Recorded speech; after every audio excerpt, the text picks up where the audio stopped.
Hi guys, I thought I would share with you a few of the meals that we've been having. Today we're having chowder for lunch, and we're trying to have a main meal. If we're both home at lunchtime, have the big meal at lunchtime instead of in the evening, and it's actually working out quite well. So for the chowder, I've got some potatoes, and then it's a lot of halves. I've got half a red pepper, half a leek, half a carrot, half a chilli, a couple of mushrooms. I've got some coriander here, and a fish stock cube. And then in this bag there are 200 grams of mixed fish. So there's some crayfish tails, some uncooked prawns, and then Waitrose do this nice seafood mix that has got mussels in it, and there's a little bit of squid there as well. I think that also has the cooked prawns in it, that mix does. So all in all, you just need about 200 grams of any kind of mixed fish. And to start off with, I'm frying that leek with some butter and black pepper. Once those are sweated and soft, you add the potatoes. And before I add the stock, I'm just adding a glug of wine to that, which I'm going to fry off. It just gives it a nice flavour.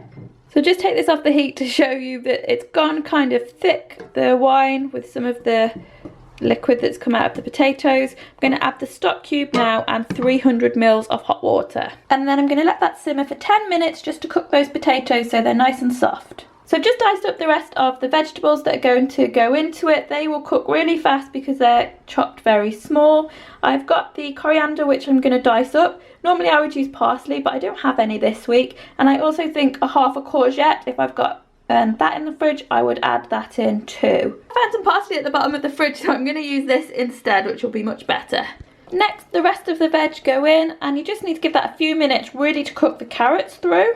Then the fish goes in, and you really just need to heat that through and get those prawns cooked. They take a matter of minutes. You don't want them overdone because they get kind of tough. And then I'm adding the parsley and pouring in the single cream, sorry. There's about 150 mils there. And then it's ready to go. There is loads in there. It's really nice. If you want the liquid a bit thicker, you can thicken it with some corn flour. But for me, that is good to go. And then these are ready to go. I am serving it with some crackers.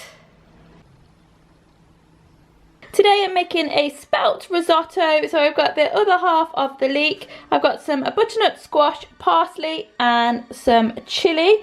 And then I'm going to stir into it some gorgonzola. And I've also got some baby spinach leaves. I'm not going to cook those, I'm just going to serve it on top of them so they wilt on the plate. I've fried the leek and the squash, and I'm just going to add a couple of handfuls of barley to it and get them coated in the oil that has come off these. There was a little bit of oil in the pan to start with, and then you just add the stock to it. I've also now added into there a little bit of the parsley, the chilli, some turmeric, and a little bit of coriander powder as well.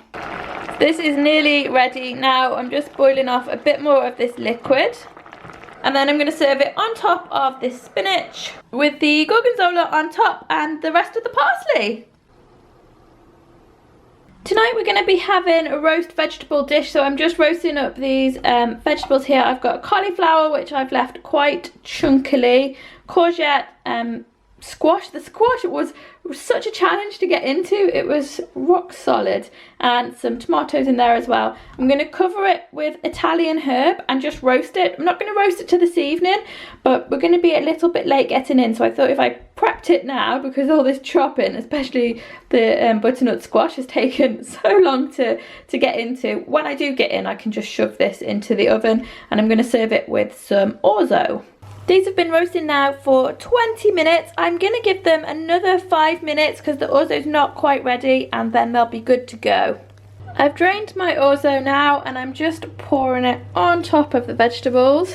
I've also got this greatness rapeseed oil, which is basil flavoured, so I'm going to pour that across this and mix it all together before I serve it. And I've put some spring onion on the top, and this is ready to go. I've got the pasta on to boil, and in here I've got 2 eggs, white pepper and nutmeg, and then I've just grated up my Parmesan cheese, which will go into it along with, I think, about 40 mils of double cream. I'm not sure if I even mentioned yet that I'm making carbonara today. It seems like not that long since I cooked it. It's Trevor's, now what did he say, 3rd of a century, so he's requested half a half a carbonara.